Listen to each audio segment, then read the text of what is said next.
Welcome, beautiful souls. This is what would you do if you had no fear? Pile 1, pile 2. Let's jump right into it. Welcome, pile 1. This is what would you do if you had no fear? Immediately, I feel like you would cut off a certain job or a certain relationship. But right now, you need it in your life to get to another step. It's providing some sort of benefit, which is why you haven't fully cut it off. But there's something in your mind or in your life that has been causing you stress that just isn't aligned with you anymore. It could be multiple things, but I feel like it is people and either income sources or job opportunities that are just not meant for you anymore. If you had no fear, you would quit the job, you would cut the person off, you would feel a lot more free without all of this fear and this weight pulling you down. You would have less anxiety, less mental chaos, and less pain as well. Without fear, you would speak your truth even more. You would have less of a filter. You would carry less of people's shit, less of their responsibilities, less of their energy, less of their burdens. Without fear, you would be more in a receiving state. You would allow your emotions to come to the surface. You might be afraid of your emotions, of the intensity and power of them. You would be able to let things go easier. It feels like you're almost living in a state of fear without even realizing it. In a fight or flight survival state of being. Honestly, I feel like you should really speak your mind, even if you're afraid of how people will react or what they will say, but you would have stronger boundaries because you're not afraid of upsetting people or hurting someone. You would put yourself first 100% of the time. You would have more of a carefree spirit to you. You would take things less seriously. You would laugh more, and I feel like you would play as well. Kind of like a child getting in touch with your inner child. You would care less about what other people thought of you. It seems like you're on guard of not letting other people see the real you or the full you. So you dilute it or you stop. For example, let's say you're driving or you're in a car and you're jamming out to music, but as soon as you come to a stoplight and there's people around you, you stop. You dilute yourself, you minimize yourself. It seems like you're trying to be invisible sometimes, and you're afraid of judgment, shame, and rejection. Getting rid of this fear is through accepting yourself and enjoying yourself. And let's say that judgment does come, screw them.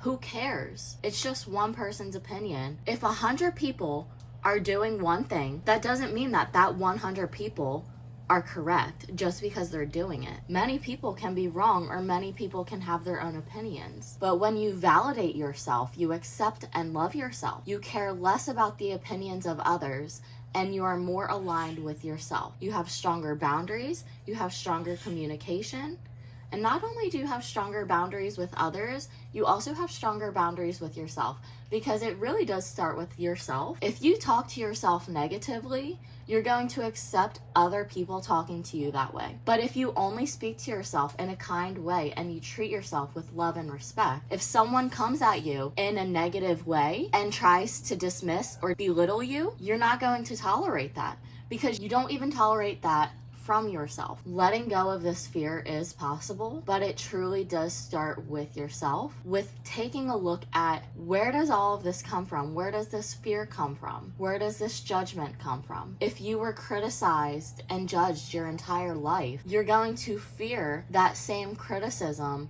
and judgment. So taking a look at what these judgments were, where it came from, understand that none of this was actually about you. It's just a reflection of that person, their own state of mind and their own world, their beliefs, their experiences, their values, but it doesn't mean that they're right. Nothing has meaning unless we give it meaning. If someone comes up to you and says, I don't like your blue hair, but your hair is red, it's easier to be like, whatever, you don't know what you're talking about. But if you have red hair and someone says, I don't like your red hair, it's gonna hit a spot because you registered it as truth. You have red hair and they don't like your red hair.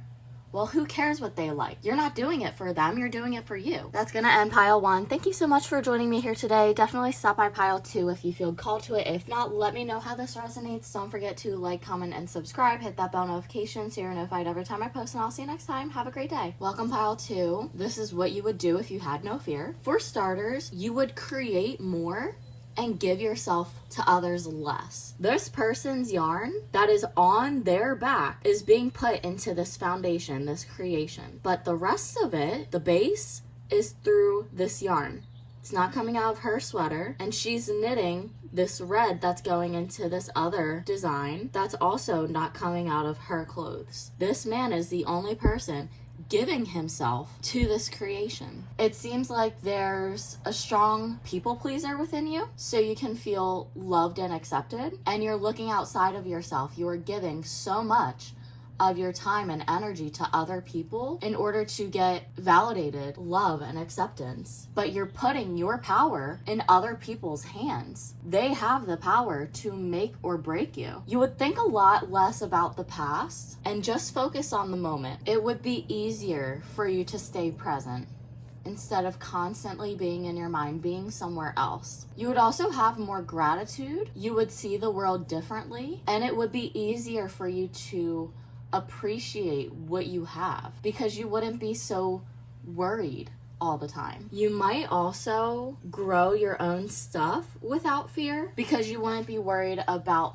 failure. It seems like a lot of things that you want to do, fear of failure, keeps you locked into place of I'm not even going to try because I don't want to fail. But failure is a part of life. It's how you learn and how you grow. You're going to fail, but every single failure is a step closer to success. You can't live through life 100% succeeding every single thing that you do. But if you want it bad enough, you're going to have to trial and error throughout your life. Without fear, you would care less about the external noise and about other people's opinions. You would overshare less. You would allow yourself to be seen fully. You would also be less on guard about letting people in, but you would trust yourself more about who to let in. I feel like you're very particular on who and what you share, but with certain people, you might overshare in order to connect with others. It's not necessarily a bad thing, but if you're telling the wrong person, then it can be. I feel like lust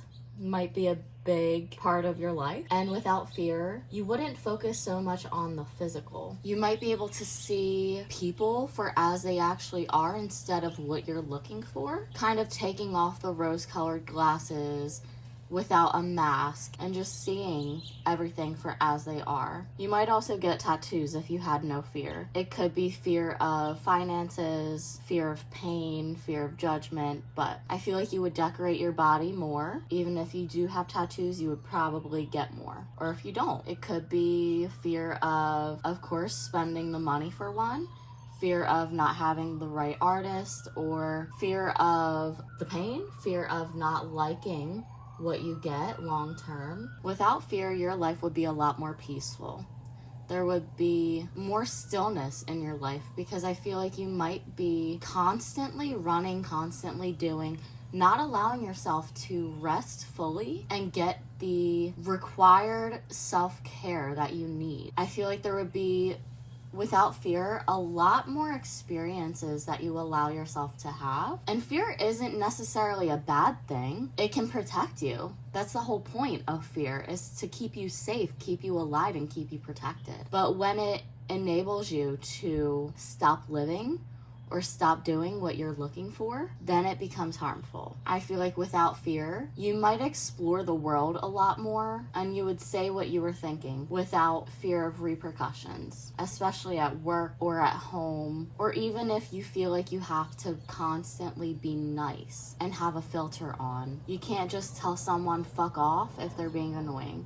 I mean, technically you could, but also fear for your safety, fear for hurting their feelings. So instead of saying, fuck off, you say, no, I'm good, thank you. Or you apologize. Stop apologizing if you don't hurt someone. Did you step on their toe? No, you didn't? Okay, cool. Did you hit their car? No, okay, cool. But don't apologize for existing. If you go to step in front of someone at the grocery store just to pass, You could say, excuse me, instead of I'm sorry, because that sorry is apologizing for being there, for existing, for taking up space. Don't apologize for taking up space. Don't apologize for existing. If you hurt someone, then you can apologize. Fear would help you to lack being on autopilot. It would help you to be more particular on what you're saying and what you're doing, in the sense of not immediately apologizing or not immediately making space for someone else to come through. They can make space for you. Take up space. Stop shrinking yourself. That's gonna end pile 2. Thank you so much for joining me here today. Definitely stop by pile 1 if you feel called to it. If not, let me know how this resonates. Don't forget to like, comment, and subscribe. Hit that bell notification so you're notified every time I post, and I'll see you next time. Have a wonderful day.